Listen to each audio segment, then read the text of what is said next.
Hi everybody, this is Bupin. Welcome to my channel. Today I want to discuss about how to hatch or apply a hatch on AutoCAD. So we're gonna hatch this object. So we got this object to hatch. It's divided into 3 segments. So there are different ways of hatching. First, you need to go and find the hatch, which is in the draw on the home tab, and just select that. Or you could just type in hatch, and then there are different ways of doing this. In this first option, I'm doing it as an object, so we need to select an object. To select an object, you can click on anywhere on a line which encloses area. So if I do this way, the whole area is selected and hatches.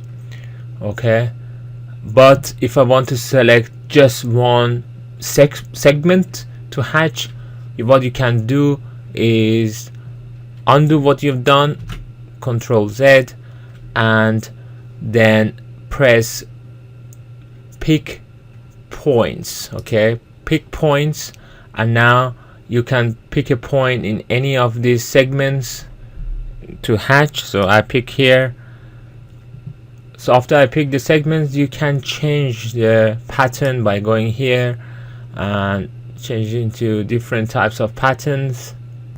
So we got a standard hatch, ANSI 31, and then we can change the size of this hatch by going here and using this arrow and increasing it if you want to, or if you want, we can just type a number here and 5. This is big distance. We can even change the angles, so we can move them around. As you can see, it moves around. Or we can change its transparency. It can become very transparent or not transparent. Or also you can change the color to any color you want. Let's change it to green.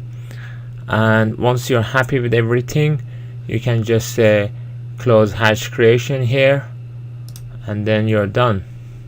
Obviously you can select different hatches on different segments using a pick point, or you can select the whole area by selecting an object.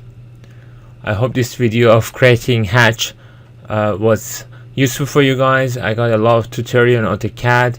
Please follow my playlist on YouTube to watch the other videos. See you next time. Bye bye.